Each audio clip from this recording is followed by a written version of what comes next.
Magandang araw, Filipino citizens. Sa araw po na ito ay pag-usapan po natin ng Uplift Program Payout sa August 29, 2026. Ito ay ayuda para po sa lahat ng mga qualified na kukuha ng ayuda. Mahalagang anunsyo ay dapat niyo pong malaman. Sa araw na po na ito ay mayroong 6 na bagay na dapat po ninyong makuha sa aking vlog. Una na riyan ang mga lugar kung saan may maganap na payout sa Uplift Program. Pangalawa, saan po ba magaganap ang payout? Pangatlo, ano ang oras po ng payout? Pang-apat, sino-sino ba ang kasali sa payout? Pang-lima, mga requirements na lahat mong ready. At pang-anim, mga dagdag kaalaman patungkol po dito. Kaya naman, inaanyayahan kita na tapusin mo ang video na ito hanggang sa dulo na sa gayon makuha mo ang punto ng video kong ito. At kung ikaw ay bago pa lang sa aking YouTube channel at Facebook account at gusto mo ang itong content na pinag-usapan ang benepisyo ng ating mga Filipino citizens at iba pang bagay ay isubscribe mo na. At hindi ko na po papatagalin pa ang oras sa pag-usapan ang bagay na ito. Kaya naman, let's go. Sa Barangay Kadawinunan ay meron po maganap na payout sa August 29, 2026 sa Uplift Program. Sa morning po ang inyo pong payout at ito po ang mga pangalan sa kasali po na kukuha ng ayuda.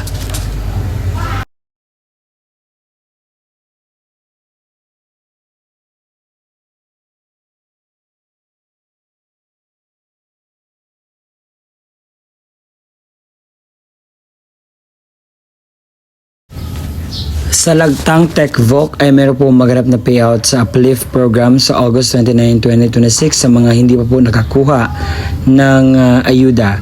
At ito po ang mga pangalan sa kasali po na kukuha nito.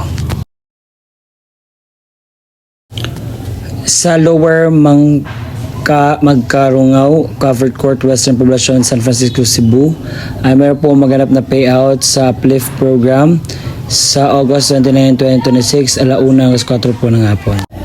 Sa Cebu ay meron po maganap na payout sa Uplift Program sa August 29, 2026 alas 6 po ng umaga sa Aldome ang venue at ito po mga kasali.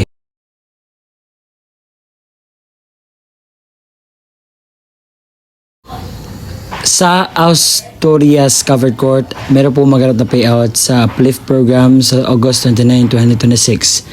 At ito po ang mga kasali na kukuha po ng ayuda sa ating gobyerno.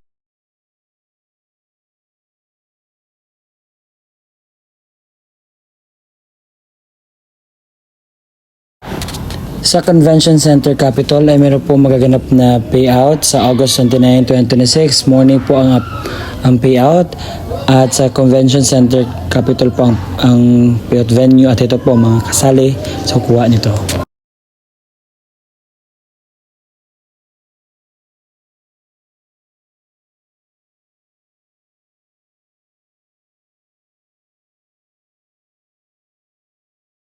Sa poblasyon ng Kitaw-Taw, Bukidnon ay meron po maganap na payout sa Uplift Program sa August 29, 2026 sa Terminal Poblasyon. Sa poblasyon naman Tunong ay meron po maganap na payout sa August 29, 2026 sa Uplift Program sa alas 6 hanggang 9 po ng umaga. Ito po ang mga pangalan sa kasali po na kukuha ng payout.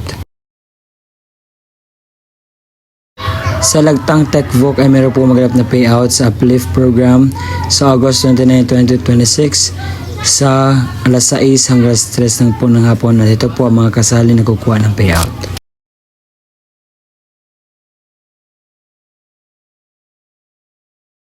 Sa Tuban Covered Court ay meron po maganap na payout sa Uplift Program sa August 29, 2026 alas 8 hanggang 12 po ng tanghali at ito po ang mga pangalan sa kasali po sa listahan.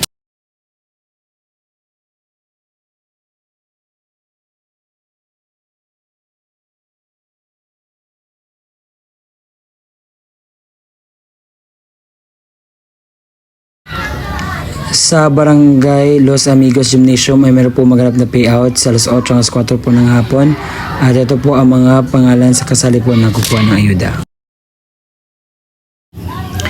Sa Convention Center Capitol ay meron po maganap na payout sa August 29, 2026 sa morning at ito po ang mga pangalan sa kasali po na kukuha ng ayuda.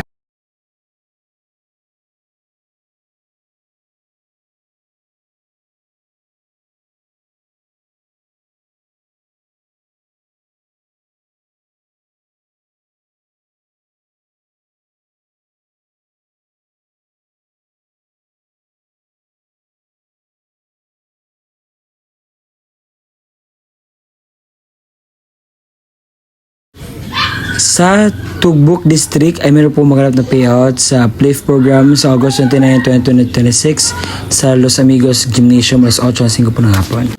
Sa Sultan Kudarat, Maguindanao del Norte ay meron po magaganap na payout sa uplift program at ito po ang kumpletong detalye.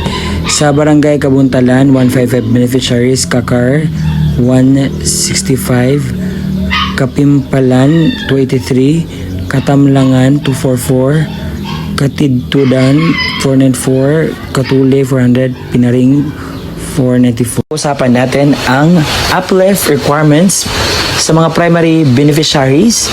Ang una po ninyong dalhin ang national ID or government valid ID. Pangalawa, GCash or e-wallet account. Ipakita ang original at magsumite ng photocopy. Ipakita ang rehistradong account, name at number na napangalan sa beneficiaryo.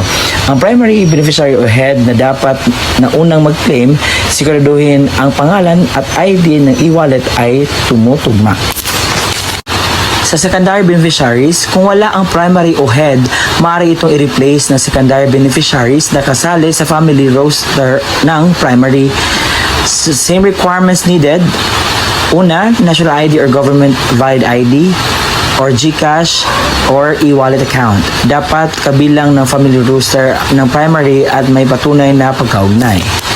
So, one na certificate requirements para sa mga wrong entry sa master list, misspelled, and etc. Una, magdala po ng birth certificate ng beneficiary, ipakita ang original at magsumite ng photocopy. Pangalawa, proof of relationship, birth ng mga anak o marriage contract na nakapaloob ng rooster. Certificate of live birth or marriage contract, ipakita ang original at magsumite ng photocopy. 3. One valid ID, ipakita ang original at magsumite ng photocopy. Kumpletuhin ang lahat ng requirements upang maipadali at mapabilis ang proseso sa pag-claim ng uplift assistance. Maraming salamat po sa panonood hanggang sa muli nating paggawa or pag-upload ng vlog. See you again next time. Bye-bye!